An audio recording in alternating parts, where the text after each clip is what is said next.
Salut les amis, bienvenue sur la chaîne, j'espère que vous allez bien. Ça y est, c'est le week-end, on est le vendredi 26 février 2021.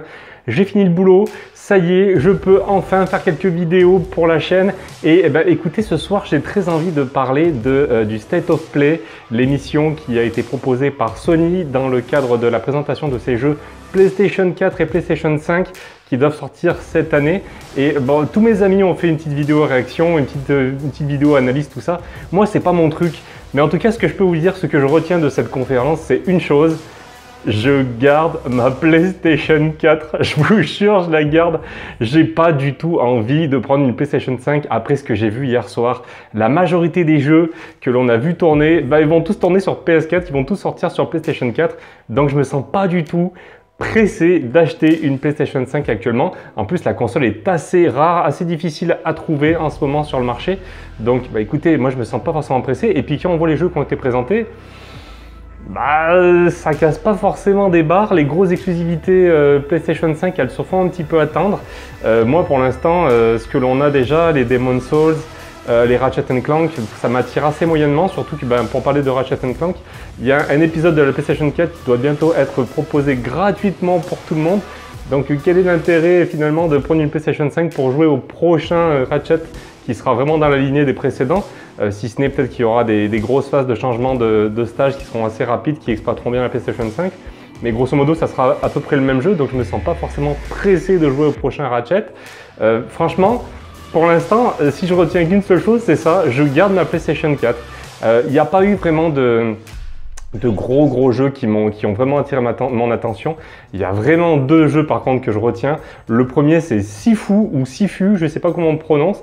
C'est un jeu qui se joue à la troisième personne. C'est un jeu d'action, de combat intense au corps à corps où on nous met aux commandes d'un jeune étudiant de Kung Fu qui devra affronter plein de gens tout au long de son aventure et à travers une ville japonaise.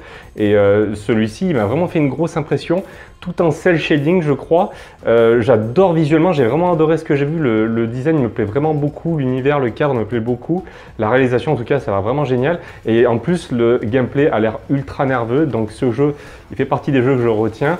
Et puis bien sûr, le deuxième que je retiens le plus, c'est clairement Kena. Je me rappelle qu'on en avait parlé avec Jimmy, mon pote qui faisait des émissions avec moi juste avant le Covid. On avait vraiment flashé sur ce jeu lorsqu'il avait été montré pour la première fois.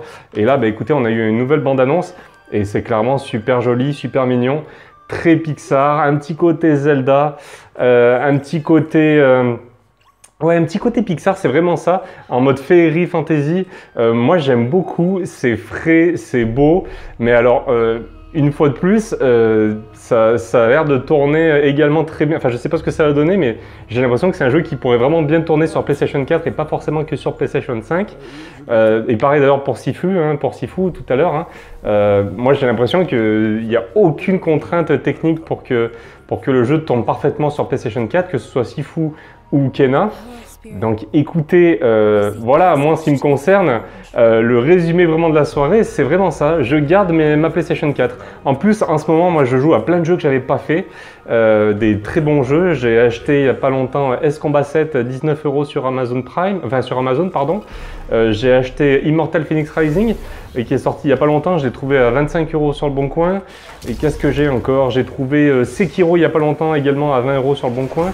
Il y a Control, un jeu qui est offert sur PlayStation Plus.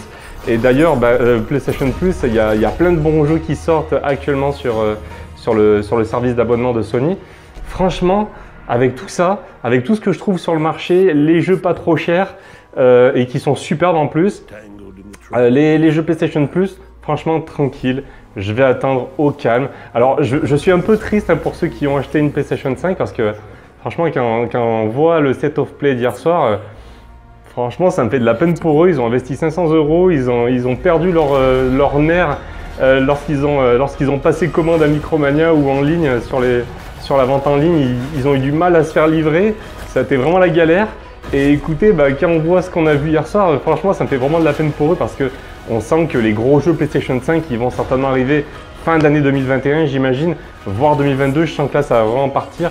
J'imagine que Sony attend que le parc de consoles soit vraiment bien lancé, qu'il n'y ait pas de pénurie. Et franchement, pour l'instant, ça me fait de la peine pour mes amis. J'ai plein d'amis qui ont la PlayStation 5. Et franchement, je joue au même jeu que eux en ce moment sur PlayStation 4.